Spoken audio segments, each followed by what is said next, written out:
observamos el mundo, para comprenderlo y para poder evolucionar. La inteligencia nos ha permitido forjar herramientas para comprender lo pequeño y lo infinitamente grande. Desde hace más de un siglo, psicólogos, biólogos, genetistas y neurocientíficos la diseccionan, la analizan y la miden. Hemos inventado los ordenadores y caminado sobre la Luna. Pero contrariamente a lo que podríamos creer, nuestra inteligencia individual no ha aumentado.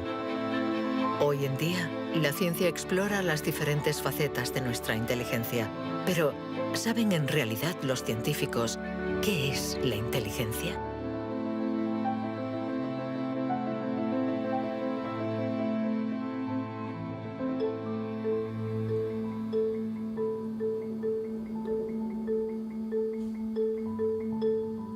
Inteligencia es relacionar, unir elementos diferentes para hallar soluciones. Para entenderla, hay que conseguir dividirla y aislar todos sus componentes. Los investigadores estudian sus diferentes facetas.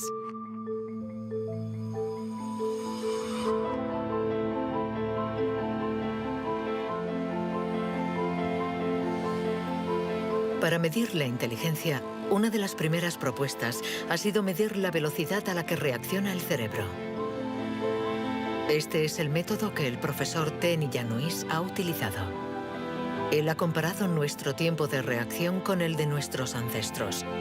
Y los resultados de su estudio no nos favorecen.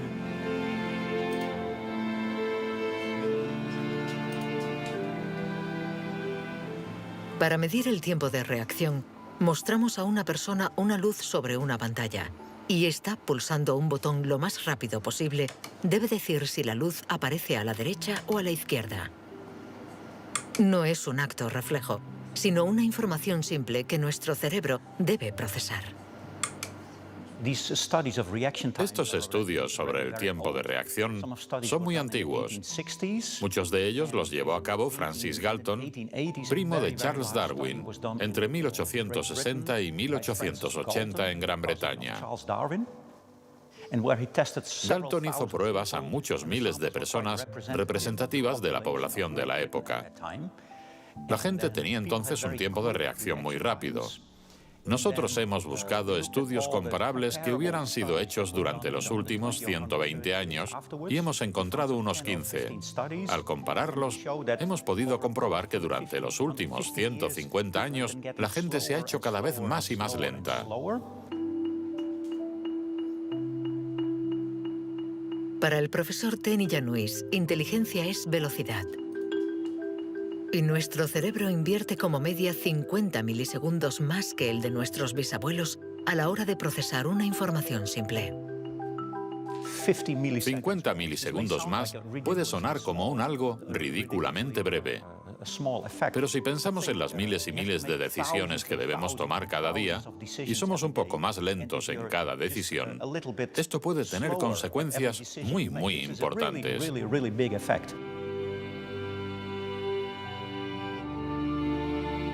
El profesor Tenny Yanois está convencido de que somos menos inteligentes que en el siglo XIX.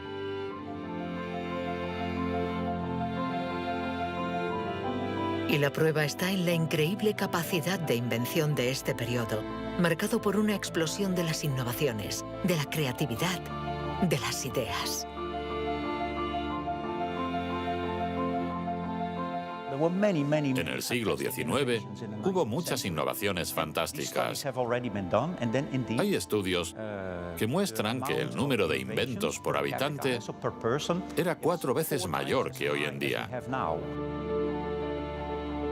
El profesor Tenny Yanois piensa que nuestra inteligencia está en declive desde hace por lo menos 150 años. Pero en el siglo XIX, Sir Francis Galton ya pensaba que los ingleses eran bastante menos inteligentes que los griegos de la antigüedad, donde no faltaban las mentes brillantes. Entonces, y los predecesores de los griegos, los hombres prehistóricos. Es extremadamente difícil medir su inteligencia. Sin embargo, en el Instituto Max Planck de Leipzig intentan responder a esta pregunta reconstruyendo el cerebro de nuestros antepasados de la prehistoria.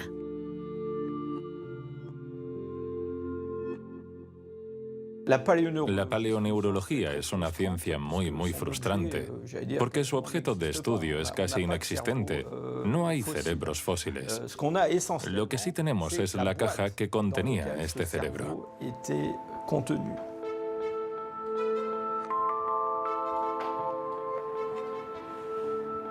Al comparar nuestro cerebro con el del hombre prehistórico, los científicos han encontrado diferencias no solo en la forma, sino también en el tamaño. Algunos de estos individuos tenían un cerebro más grande que el nuestro. Sabiendo que todo lo que somos, todo lo que pensamos, nuestros recuerdos, la personalidad, las emociones, el lenguaje, todo depende de este órgano, entonces, ¿es que la inteligencia está relacionada con el tamaño? Sería absurdo pensar que no hay relación entre el tamaño del cerebro y la complejidad de los comportamientos, es decir, la inteligencia. Esto lo vemos en el reino animal. Los animales llamados más inteligentes, en particular los cetáceos y algunos tipos de delfines, por ejemplo, tienen cerebros muy grandes, con un gran número de neuronas. Por lo tanto, encontramos en ellos algo que también encontramos en los grandes primates y en el hombre.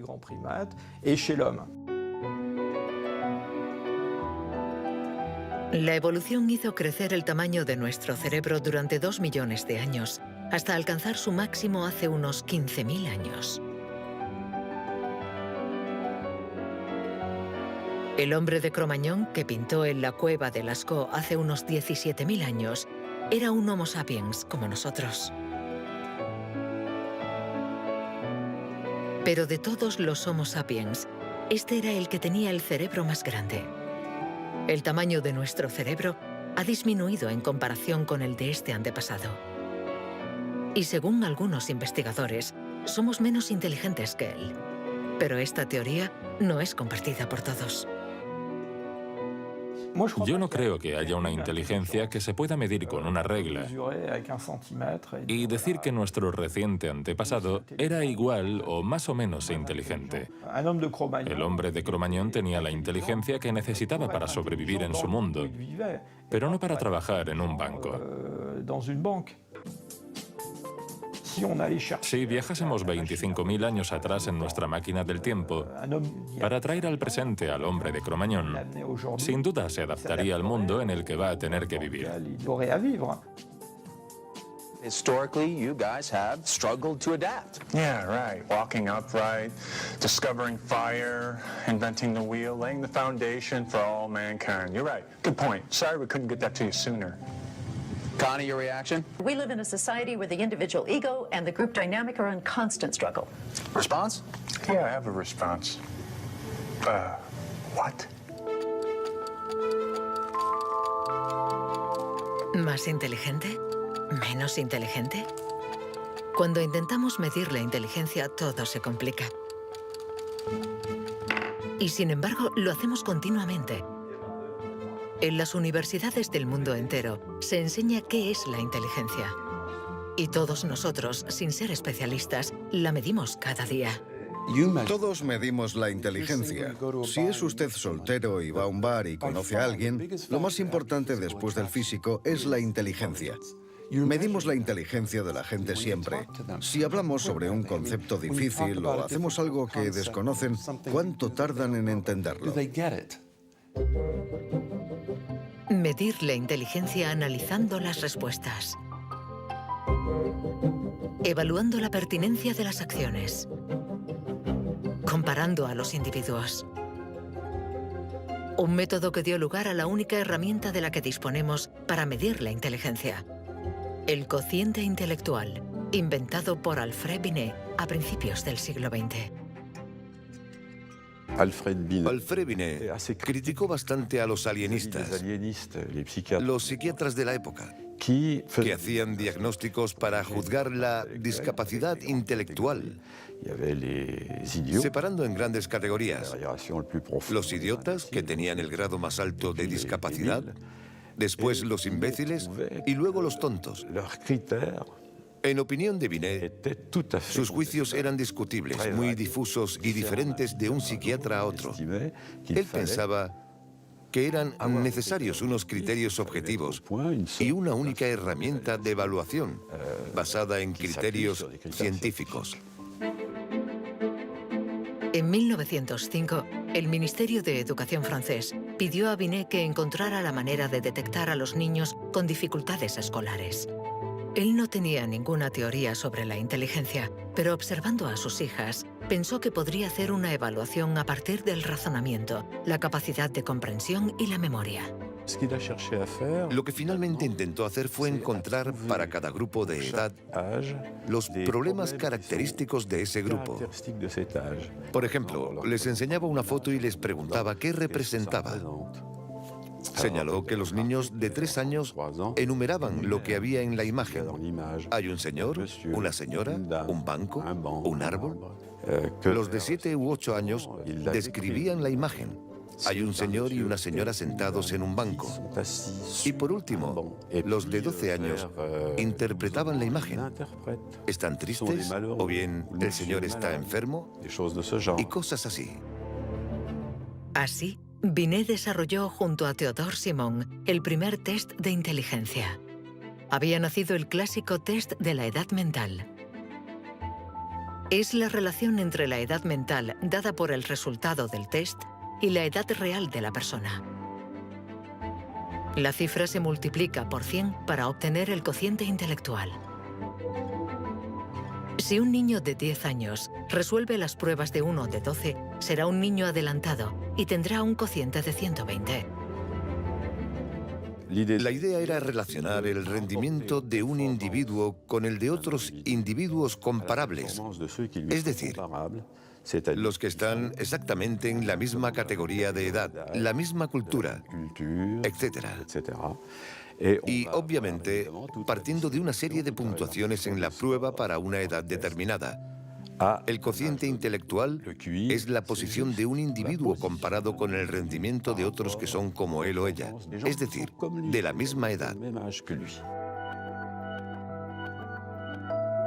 Le damos al cociente intelectual un poder exagerado, porque pretende medir una cualidad tan particular como la inteligencia. Es difícil resistirse a la tentación de medirse, de compararse. Lo que sí es un poco ridículo es lo que nos encontramos actualmente en Internet, como las páginas web que calculan nuestro cociente intelectual. La gente hace el test, se encuentra con una cifra y la interpreta. Y si, por ejemplo, esta cifra no es buena, pensamos que no somos inteligentes. Es absolutamente catastrófico. El 2. Es ridículo pensar que una cifra defina a una persona. El 4. El 3. Solo un psicólogo hará un test fiable del cociente intelectual. El 2. Ya que debemos saber cómo interpretarlo en relación con el pasado del individuo, su presente El 2 y el 3. y su personalidad. Este cociente mide la inteligencia. Compara a las personas. Pero ¿nos permite saber si nuestra inteligencia ha evolucionado desde que Binet lo inventó hace más de un siglo? ¿Obtenemos mejores resultados en el test hoy? En Nueva Zelanda es donde por primera vez han respondido a esta pregunta. Allí, James Flynn ha hecho un descubrimiento sorprendente que los científicos de todo el mundo han bautizado como el efecto Flynn. El efecto Flynn supone el descubrimiento de que todas las naciones que entraron en la era industrial han obtenido mejoras considerables en los tests de cociente intelectual. He revisado toda la variedad de estas pruebas en 40 países, como en Francia, Holanda o Noruega, donde los jóvenes habían sido llamados al servicio militar. Se les ha dado cada año exactamente el mismo test, y las mejoras son muy evidentes. Hace una o dos generaciones, la gente obtenía una media de 30 respuestas sobre 60. Hoy obtienen 45. Después de evaluar decenas y decenas de estudios, James Flynn ha mostrado que desde hace más de 60 años obtenemos mejores resultados en estos test. ¿Quiere esto decir que ahora somos más inteligentes que nuestros abuelos? Un cambio en el cociente intelectual no significa necesariamente un cambio en la inteligencia. Pongamos un ejemplo. Una persona hace hoy el test por primera vez. Si hace el mismo test al día siguiente, existe un efecto de aprendizaje. Su puntuación va a ser más alta, pero no quiere decir que se haya hecho más inteligente. Solo significa que se ha familiarizado con el test. El aumento del cociente intelectual se debe en gran medida al entorno, mejor alimentación y mejor educación.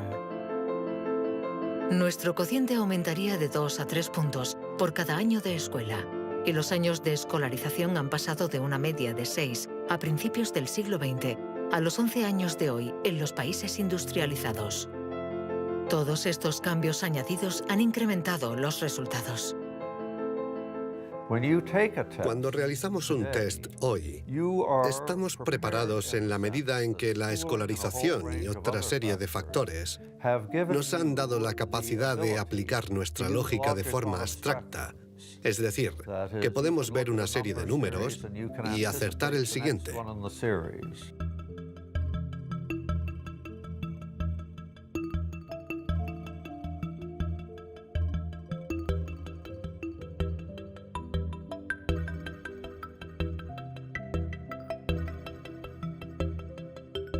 En cuanto a la inteligencia, no hay que fiarse de las apariencias. Tener mejores resultados en estos test no implica que seamos más inteligentes. Se trata solamente de que estamos mejor preparados para pasar el test. Nuestra inteligencia es como un músculo que entrenamos para obtener de él todo su potencial, y con el entrenamiento podemos alcanzar nuestros límites. Las cifras lo demuestran. Tras decenios de mejora, los resultados de los test han llegado al tope. Incluso están empeorando en países como Inglaterra, Dinamarca o Noruega. El aumento del cociente intelectual es un fenómeno que ha durado un siglo, pero todos los países terminarán por llegar al tope de este incremento. Sospecho que la educación formal ha abusado de la capacidad de manipular los conceptos abstractos y, a menos que se produzca una revolución de la pedagogía, los beneficios que ha producido la escuela van a tocar techo, ya que hoy en día casi todo el mundo está escolarizado.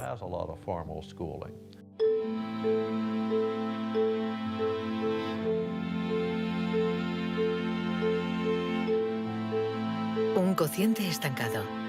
Cerebros cada vez más lentos y más pequeños. ¿Dónde está nuestra inteligencia? Las primeras herramientas para medir la inteligencia se inventaron hace más de un siglo. Y todavía estamos influenciados por las teorías de Sir Francis Galton y Alfred Binet. Pero hoy podemos llegar más lejos. En lugar de medir lo que la inteligencia produce, pongamos nuestra atención en el órgano que produce la inteligencia.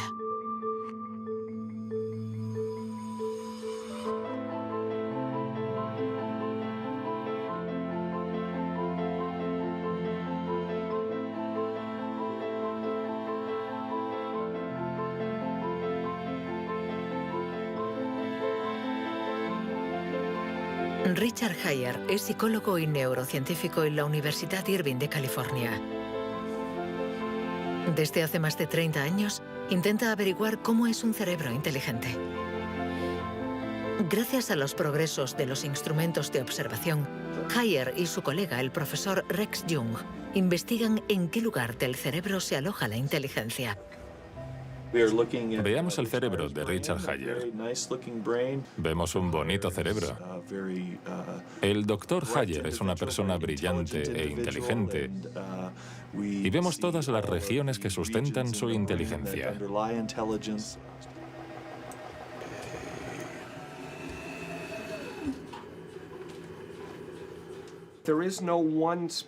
No existe ninguna zona en el cerebro a la que podamos llamar centro de inteligencia. Se pensaba que había un centro de inteligencia en la parte frontal, pero las investigaciones han demostrado que cuando resolvemos problemas de inteligencia en el interior de un escáner, la comunicación bidireccional entre la parte frontal y la parte posterior es muy importante mientras efectuamos la operación. El profesor Hayer es uno de los pioneros en la utilización de modernas técnicas de neuroimagen. Su primer estudio data de 1988. Hasta entonces, nadie había utilizado estas herramientas para investigar la inteligencia. Hemos encontrado áreas del cerebro que se activan cuando hacemos un test de inteligencia. Pero lo más sorprendente ha sido que cuanto más activas estaban estas áreas, menos buenos eran los resultados de dichas pruebas. Esto es lo contrario de lo que esperábamos. En el mundo de la ciencia, encontrar un resultado opuesto a lo esperado es realmente interesante.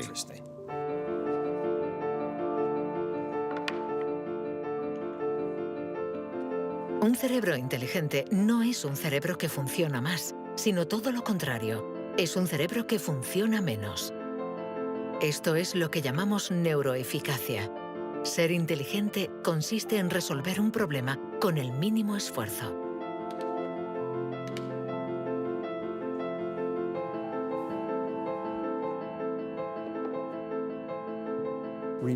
Si recordamos la primera vez que condujimos un coche, el primer día en un gran aparcamiento vacío, con alguien sentado a nuestro lado, girando el volante y pensando, ahora tengo que frenar. Sin embargo, hoy conducimos en medio del tráfico de una ciudad desconocida y aún así podemos charlar con los acompañantes porque nuestro cerebro es ahora mucho más eficaz. Por lo tanto, un alto nivel de inteligencia no está necesariamente ligado a un cerebro que trabaja más, sino a una transmisión más eficaz de la información entre las zonas importantes del cerebro. Cuando se piensa en un proceso tan complejo como la inteligencia, debemos imaginar que el cerebro es como una orquesta con distintas secciones. Pero el verdadero misterio está en cómo interactúan estas secciones, porque, como sabemos, esta orquesta no tiene director. Si el cerebro es una orquesta, entonces la inteligencia es la música.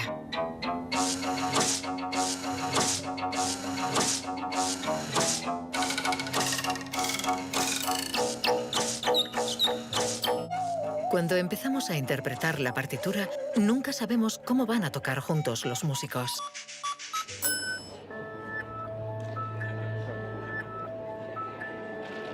En la Universidad de la Sorbona, el profesor Olivier Houdet busca un director para esta orquesta. Para encontrarlo, mide la actividad eléctrica del cerebro mientras los niños resuelven problemas. Lo que le interesa es lo que él mismo llama bugs de inteligencia. Mostramos a un niño una imagen con 1, 2, 3, 4, 5 babars separados y 5 babars juntos. Y le preguntamos si hay el mismo número de babars en la parte de arriba y en la de abajo.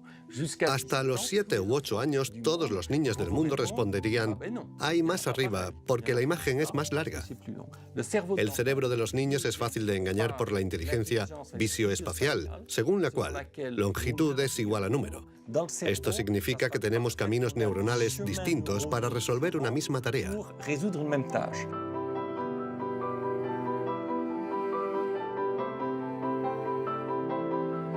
Contar o medir. Hay muchas soluciones para un mismo problema y nuestro cerebro está continuamente luchando para inhibir las estrategias negativas. Lo que queremos mostrar, y esta es la originalidad de nuestro laboratorio, es que la inhibición es sin duda el proceso clave y positivo de la inteligencia, porque nos permite resistirnos a nosotros mismos. Resistirnos a nosotros mismos es aprender a controlar las interferencias que perturban a nuestra inteligencia. El test de Stroop es uno de los métodos de observación de estas interferencias. Consiste en decir el color de una palabra sin leerla. Azul, amarillo, Rojo, amarillo, verde. ¿Rojo, verde? ¿Verde? ¿Rojo? verde, amarillo, Amarillo, rojo. amarillo, amarillo, rojo. ¿Amarillo? ¿Rojo? Amarillo, amarillo. Rojo, verde, ¿Rojo? ¿Amarillo? ¿Azul? ¿Verde?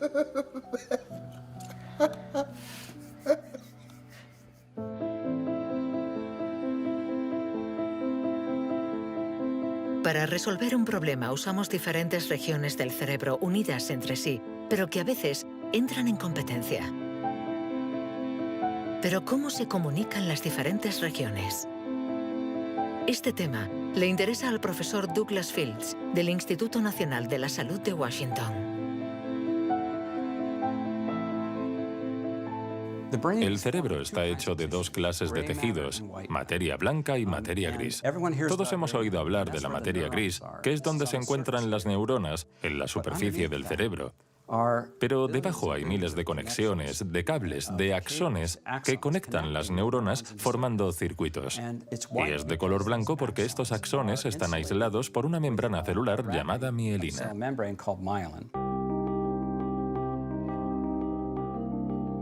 La mielina envuelve los axones y permite que la información circule de forma rápida y eficaz en el cerebro.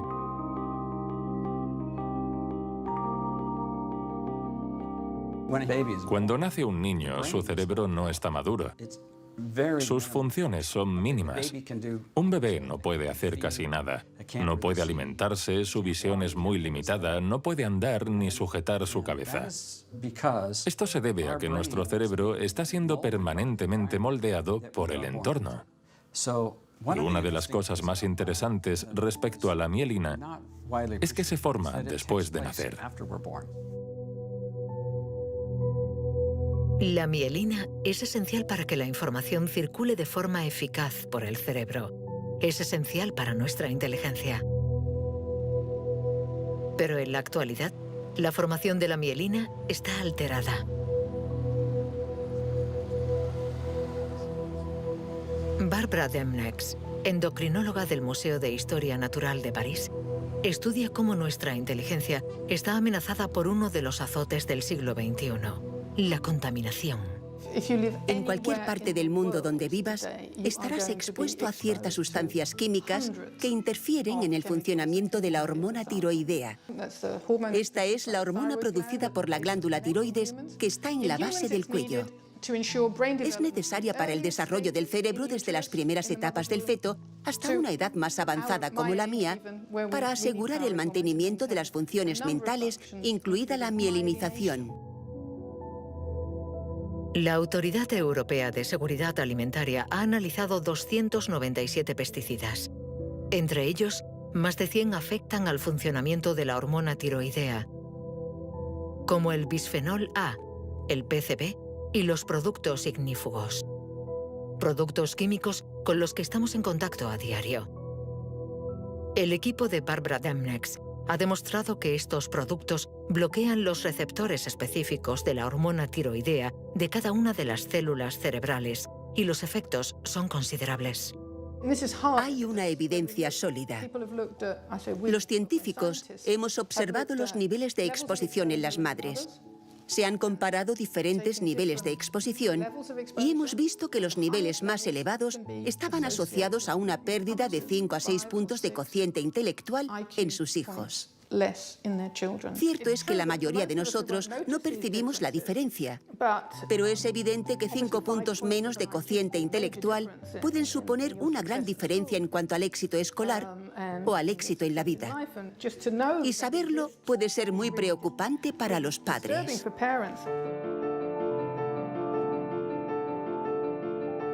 Nuestra inteligencia nos ha permitido crear un mundo complejo, pero a costa de degradar el medio ambiente. Y podríamos estar pagando el precio si esta degradación afecta a nuestro cerebro, actuando, por ejemplo, sobre la mielina. Pero si este fenómeno se confirma, ¿qué haremos? Durante más de un siglo, hemos pensado que los procesos mentales se debían solo a la actividad eléctrica de las neuronas. Pero hoy, los neurólogos han comenzado a explorar nuevos campos. Tan solo el 15% de las células del cerebro son neuronas. El resto, el 85%, no se comunican mediante impulsos eléctricos. Las llamamos glía. Nuevos métodos nos han permitido ver, para nuestra sorpresa, que las células gliales se comunican entre ellas y con las neuronas sin electricidad. Esto es un punto de partida fascinante porque supone un cambio fundamental de conceptos respecto al funcionamiento del cerebro a nivel celular. Células gliales. Células mucho más numerosas que las neuronas y que forman su entorno. Algunas fabrican la mielina. Otras alimentan a las neuronas y las protegen. Estas se denominan astrocitos. Y un descubrimiento inesperado indica que los astrocitos juegan un papel en la inteligencia. Todo comenzó con un genio. En abril de 1955, en el Hospital Princeton de New Jersey, el patólogo Thomas Harvey dirigió la autopsia de Albert Einstein. El 18 de abril, a las 8 de la mañana, decidió robar el cerebro del hombre considerado como la encarnación del genio. Pretendía examinar este preciado órgano para encontrar el secreto de la inteligencia. Después de esconderlo en su casa durante 27 años, autorizó a otros científicos a examinarlo. Estos descubrieron en el cerebro de Einstein lo que podría ser el secreto de su inteligencia. El cerebro de Albert Einstein fue examinado para ver qué era lo que lo hacía más inteligente, y no pudieron encontrar ninguna diferencia en el número de neuronas ni en el tamaño. No había nada, excepto que su cerebro tenía más astrocitos. Esto llamó la atención de mucha gente sobre el papel de los astrocitos en la inteligencia. Los astrocitos. Células gliales identificadas hace más de un siglo. Aunque en los últimos años, los científicos han comprendido que su función no era mucho más compleja de lo que imaginaban. Los astrocitos sirven para muchas cosas. Controlan la sinapsis, controlan el flujo sanguíneo en el cerebro, alimentan a las neuronas, reaccionan a las heridas. Todas estas cosas estaban consideradas como tareas menores que los astrocitos hacían en el cerebro, y no habían sido tomadas muy en serio hasta que se dieron cuenta de lo determinantes que son los astrocitos para las neuronas. Un astrocito humano controla cientos de neuronas, muchas más que, por ejemplo, un astrocito de ratón. Basándose en esta observación, un equipo de la Universidad de Rochester ha realizado un experimento fascinante. Para entender mejor la inteligencia humana, han decidido cruzar la barrera de la especie y han trasplantado astrocitos humanos en el cerebro de un ratón. Hemos trasplantado astrocitos humanos en ratones y el trasplante invadió literalmente todo su cerebro. Cuando lo revisamos un mes después, pudimos ver que allí donde habíamos realizado el injerto, este ocupaba un lugar discreto. Un año más tarde, todo el cerebro se había injertado a sí mismo. Todas sus células habían sido literalmente reemplazadas por células humanas. Y nos dimos cuenta de que estos ratones tenían más memoria y más capacidad de aprendizaje que los no injertados. Para comprobar las capacidades de los ratones con el cerebro modificado, los metieron en un laberinto.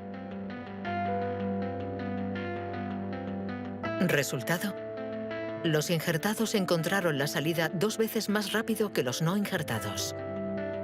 Este experimento no deja lugar a dudas. Los astrocitos favorecen la memoria y el aprendizaje. Juegan un papel clave en nuestra inteligencia.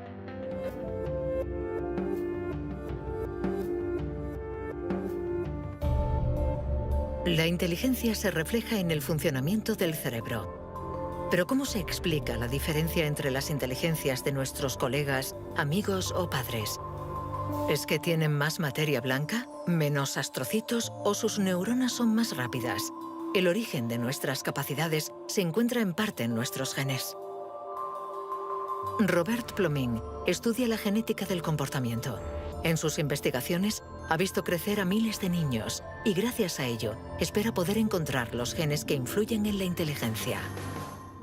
A menudo la gente desea saber en qué medida la inteligencia viene determinada por los genes. En primer lugar, hay que insistir en que la palabra determinar no es adecuada. Debemos decir influenciar, ya que, como sucede con el tamaño, está estrechamente relacionado con los genes, pero no determinado por ellos. Si somos altos, es probable que nuestros hijos sean más altos que la media, pero si están mal alimentados o enfermos, serán más bajos. Esto no es determinar, es influenciar. En otras palabras, los genes nos dan el potencial y el entorno decide el resultado final.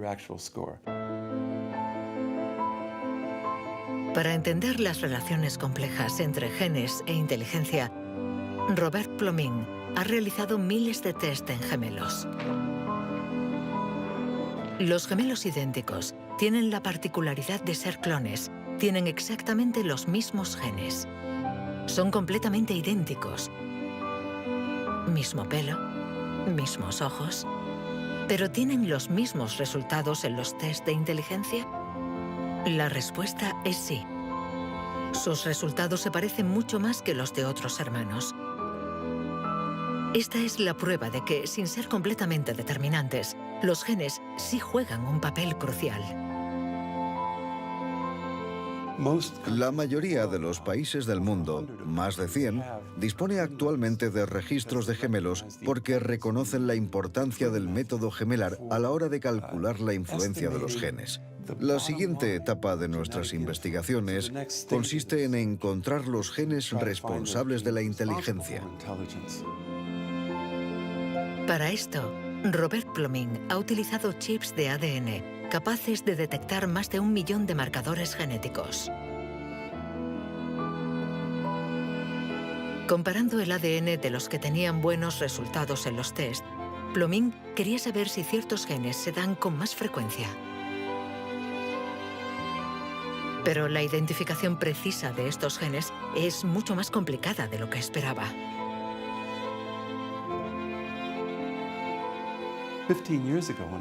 Hace 15 años, cuando comencé a buscar los genes de la inteligencia, nadie imaginaba que sería una tarea tan difícil.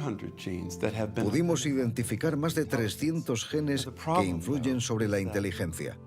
El problema era que habíamos estudiado solo el 1%.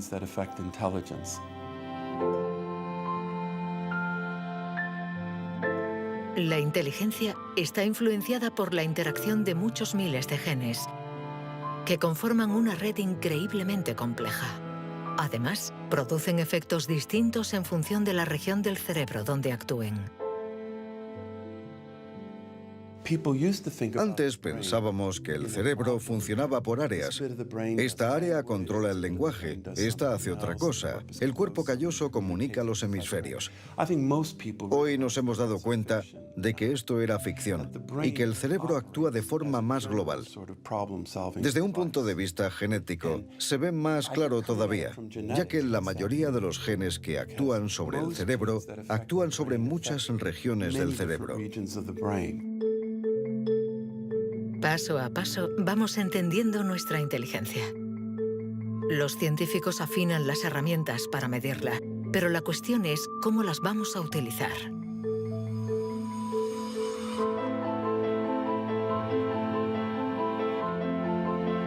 La inteligencia es lo que mejor predice nuestro nivel de estudios o nuestro empleo. Por lo tanto, hablar de la inteligencia es delicado, ya que tendemos a valorar, clasificar y jerarquizar, con el riesgo a equivocarnos que conlleva. El error de razonamiento está en considerar que la inteligencia puede ser esencialmente hereditaria. Y esto nos ha llevado a divagaciones, en mi opinión, total y absolutamente ridículas. Por ejemplo, en 1924, creo, se votó en Estados Unidos una ley que restringía la inmigración mediante cupos, porque en los test daban resultados menos buenos. Y se suponía que los inmigrantes eran hereditariamente menos inteligentes. Se limitó, pues, su entrada al país para evitar un descenso en la media. Como sabemos, entraban por la isla de Ellis, frente a Nueva York, donde muchos de ellos eran devueltos, sobre todo aquellos que se anticiparon al auge del nazismo. Pienso especialmente en los judíos de Europa del Este que fueron expulsados por razones absolutamente estúpidas. Durante mucho tiempo, creímos que nuestro origen era determinante y que nuestra herencia controlaba nuestras vidas. Después, por suerte, la ciencia ha abandonado esta visión determinista. Pero la inteligencia es algo especial. Un tema tan sensible que los pasos en falso han marcado su historia. William Shockley, físico visionario y premio Nobel por su descubrimiento del transistor, resultó menos brillante en sus estudios sobre la inteligencia. Dr. Shockley, if you could answer it yes or no, I would appreciate it. Do you believe that black people are inferior in intelligence because of their heredity? What I say is this. My research leads me, and it's a tragic conclusion, really. My research leads me inescapably to the opinion that the major cause of the American Negro's intellectual and social deficits is hereditary and racially genetic in origin, and thus not remediable to a major degree by practical improvements in environment. Then what do you see as the solution to the problem?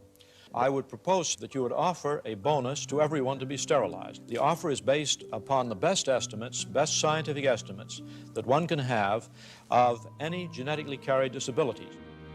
1974, prácticamente ayer. Una época nada lejana. Algunos utilizaban el cociente intelectual para justificar su racismo y excluir lo diferente. Joseph Skobanek sufre el síndrome de Asperger, una forma de autismo compatible con un cociente elevado. Graduado en ciencias políticas, doctor en filosofía y escritor, con 6 años no hablaba una palabra. Hoy habla 7 idiomas, entre ellos el hebreo, el árabe, el persa y el azerí. Yo formaba parte de esos niños cuyo destino era la basura. Durante mucho tiempo nos dijeron que las personas autistas eran deficientes intelectuales. Autismo llegó a ser casi sinónimo de discapacidad intelectual. Sin embargo, hoy sabemos que esto no es así. Toda sociedad humana necesita una jerarquía, necesita gente que marque la diferencia. Y tendemos a resumirlo todo bajo un criterio único. En Estados Unidos, la calidad humana y las jerarquías se definen por el cociente intelectual. En Francia puede ser cualquier concurso administrativo. En la China imperial eran los famosos exámenes del mandarín. Pero todo esto reposa sobre una idea central, y sin embargo errónea, la de que hay una única escala para medir la inteligencia de la humanidad. Y todo aquel que predica estas teorías se sitúa a sí mismo en lo más alto. La inteligencia como escala única de la humanidad. ¿Pero se puede definir lo humano desde una sola dimensión? ¿Podemos ser definidos tan solo por la inteligencia cuando ella misma tiene tantas facetas distintas?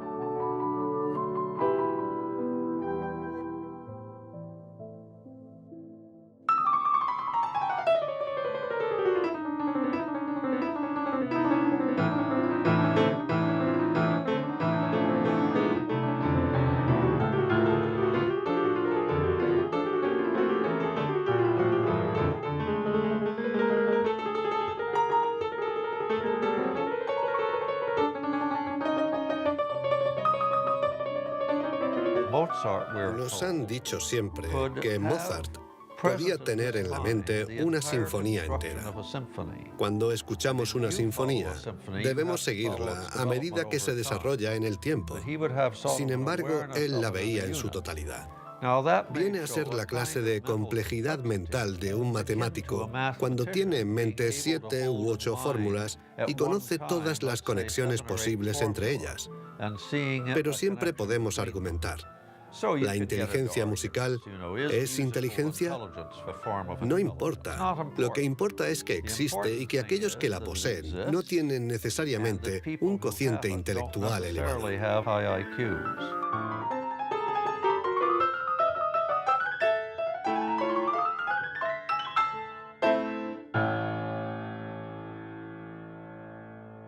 Siempre ha existido una reticencia a considerar que existen formas distintas de inteligencia y una cierta tendencia a querer determinar un cociente intelectual general.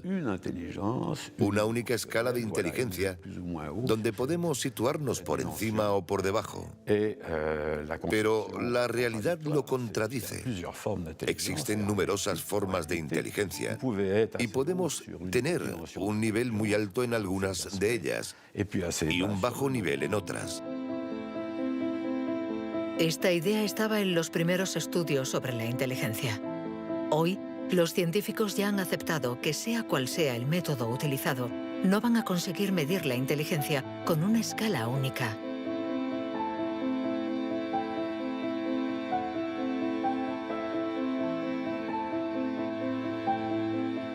En la Universidad de Nuevo México, el profesor Rex Jung está convencido de que para resolver cualquier tipo de problema usamos distintos tipos de razonamiento.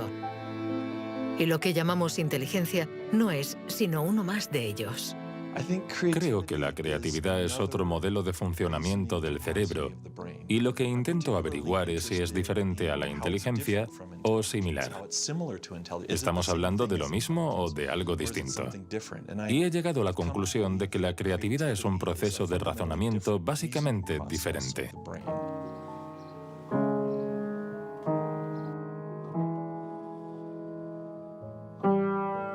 Leer una partitura es ser inteligente utilizando nuestros conocimientos.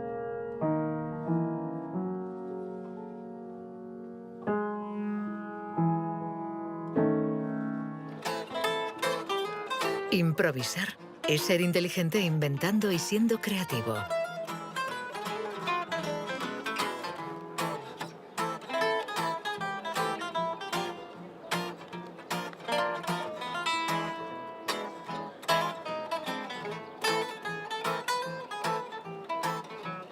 Un músico puede ser a la vez inteligente y creativo, un sujeto de estudio ideal.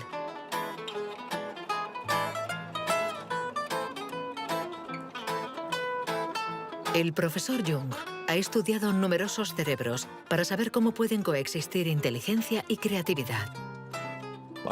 Trabajo sobre la hipótesis de que son complementarias y que hay dos redes diferentes en el cerebro que cooperan para permitirnos razonar. Una es un tipo de razonamiento inteligente y la otra un tipo de razonamiento creativo. Y las dos son extremadamente importantes. Estamos muy cerca de comprender cómo funcionan. Nuestra teoría es que la red de la inteligencia se sitúa sobre todo en la superficie del cerebro.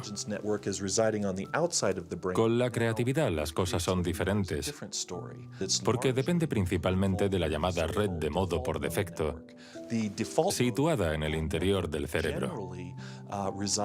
Estas dos redes intercambian permanentemente información para que podamos resolver los problemas que nos plantea el mundo en que vivimos.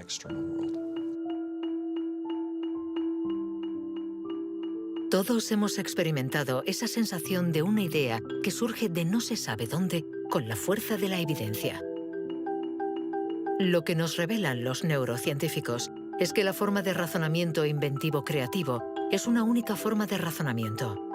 ¿Podemos ser inteligentes sin ser creativos? ¿O creativos sin ser inteligentes? ¿Esta cuestión tiene sentido?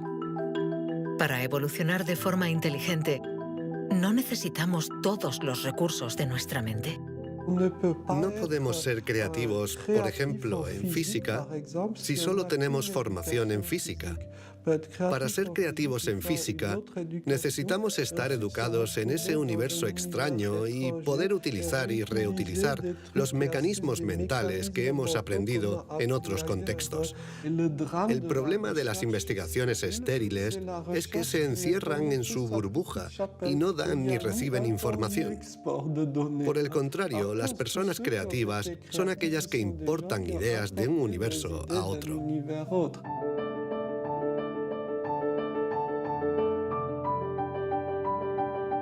Los hilos se tejen. El cuadro se completa.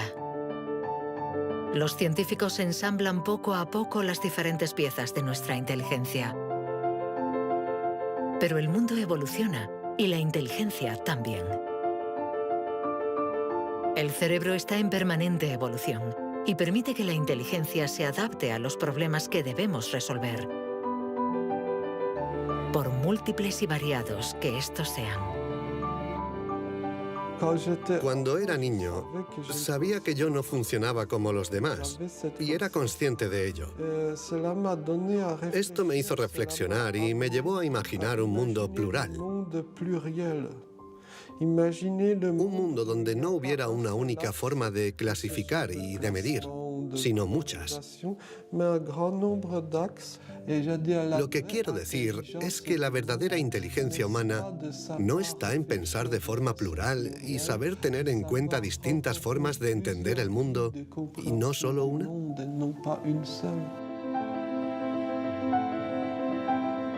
El papel de la ciencia no debe ser el de decir si somos más o menos inteligentes que nuestros vecinos o que nuestros antepasados, sino el de ayudarnos a entender cómo funciona nuestro cerebro. Así, sabremos cuidar nuestra inteligencia y también mejorarla para tejer hilos de unión entre nosotros y la diversidad que nos rodea.